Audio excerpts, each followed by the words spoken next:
നമ്മുടെ കാലഘട്ടത്തിലെ ശ്രദ്ധേയനായ ഒരു ചിത്രകാരനാണ് ശ്രീ എ രാമചന്ദ്രൻ. അദ്ദേഹം ഗായകനാണ്, ചിത്രകാരനാണ്, ശില്പിയാണ്, ഒരു കലാദാർശനികനാണ്. സമ്പന്നമായ സ്വന്തം കലാജീവിതത്തെ സാർ എങ്ങനെയാണ് വിലയിരുത്തുന്നത്?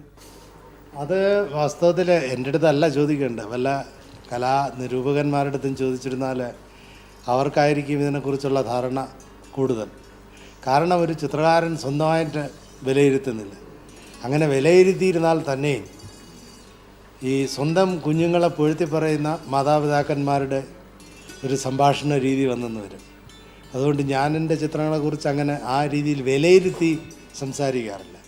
പക്ഷേ ചിത്രത്തിന് അതിൻ്റേതായിട്ടുള്ള ഭാഷ, അതായത് രൂപം, പിന്നെ അതിൻ്റെ വർണ്ണ സംവിധാനം, പിന്നെ വളരെ വലുപ്പത്തിലുള്ള ഞാൻ വരയ്ക്കുന്ന ചിത്രങ്ങൾക്ക് അതിൻ്റേതായിട്ടുള്ളൊരു കോംപ്ലക്സ് കോമ്പോസിഷണൽ ക്യാരക്ടർ, ഇതൊക്കെ വരുത്തണം. അപ്പോൾ അതാണ് വാസ്തവത്തിലൊരു ചിത്രം നന്നാവുന്നത്. ഇപ്പം നോവൽ എന്ന് പറയുന്നത് നോവലിൻ്റെ പേര് മാത്രം കൊണ്ടായില്ല, നോവലിലുള്ള കഥാപാത്രങ്ങൾ, പിന്നെ കഥാപാത്രങ്ങളെ എങ്ങനെ ജീവിതവുമായിട്ട് ബന്ധപ്പെടുത്തി ഓരോ അധ്യായങ്ങളിലും കൂടെ നമ്മളൊരു കഥ ബിൽഡപ്പ് ചെയ്യുക, എന്നിട്ട് അതിൻ്റെ ഒരു ക്ലൈമാക്സിൽ കൊണ്ടുവരിക, എന്നിട്ട് അത് വായിക്കുന്ന ആൾക്കൊരു സംതൃപ്തി, ആ എല്ലാ രൂപവും കണ്ടതിന് ശേഷം കിട്ടുന്ന ഒരു സംതൃപ്തി. അതുപോലെയാണ് ചിത്രങ്ങൾ. ഒരു ആംഗിൾ മാത്രം കാണുന്ന ഒരു ചിത്രത്തിൽ നിന്നും വ്യത്യസ്തമാണ് എൻ്റെ ശൈലി. അപ്പോൾ ചിത്രത്തിൻ്റെ പല സെക്ഷൻസിൽ നമുക്ക് നോക്കി മനസ്സിലാക്കേണ്ട രീതിയിലാണ് എൻ്റെ ചിത്രങ്ങൾ വരച്ചിരിക്കുന്നത്. അതായത് ഈ ചുവർ ചിത്രങ്ങളുടെ ശൈലി ആധാരമാക്കി. അപ്പോൾ അങ്ങനെ വേണം ചിത്രങ്ങളെ നോക്കേണ്ടത്. അങ്ങനെ നോക്കിയിരുന്നാലേ ചിത്രങ്ങളുടെ ശരിയായിട്ടുള്ള വാല്യൂ എന്താണെന്ന് ആളുകൾക്ക് മനസ്സിലാക്കാൻ കഴിയും.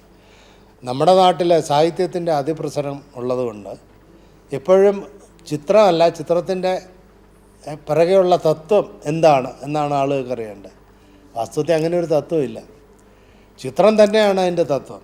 അപ്പോൾ ചിത്രത്തിനെ എത്രത്തോളം നിങ്ങൾ ശ്രദ്ധയോടുകൂടി നോക്കുന്നു, എത്രത്തോളം ശ്രദ്ധയോടുകൂടി അതിനെ നോക്കാനുള്ള ത്രാണി ഉണ്ടാക്കുന്നു. അതായത് ഇപ്പോൾ ഒരു പാട്ട് കേൾക്കണമെങ്കിൽ ആദ്യം പാട്ട് കേൾക്കാനുള്ള ഒരു മനസ്സ് നമ്മൾ ആദ്യം സൃഷ്ടിക്കണം.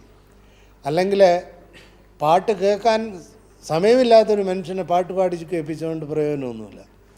ചിത്രം അതുപോലെ, ചിത്രം കാണാൻ വേണ്ടി ഒരാളിന് അതിനു വേണ്ടിയുള്ള പിന്നെ ഒരു തയ്യാറെടുപ്പ്, അതായത് ചിത്രം എന്താണ്, ചിത്രകല എന്ന് പറഞ്ഞാൽ എന്താണ്, അത് മാത്രമല്ല പല ചിത്രകാരന്മാരുടെയും പലവിധ ശൈലികൾക്കുള്ള വ്യത്യാസം എന്താണ്, രവിവർമ്മയെ പോലെയുള്ള പെട്ടെന്ന് തിരിച്ചറിയുകയും പിന്നെ ആസ്വദിക്കാനും കഴിയുന്ന ഒരു ചിത്രവും, പിക്കാസോ പോലെയോ അല്ലെങ്കിൽ പിന്നെ ജെമിനി റായിയെ പോലെയുള്ള വളരെ സ്റ്റൈലൈസ്ഡ് ആയിട്ടുള്ള ചിത്രങ്ങൾ മനസ്സിലാക്കാനുള്ള കഴിവ്, ഇതെല്ലാം നമ്മൾ മനസ്സുകൊണ്ട് വളർത്തിയെടുക്കുന്ന ഒരു രീതിയാണ്.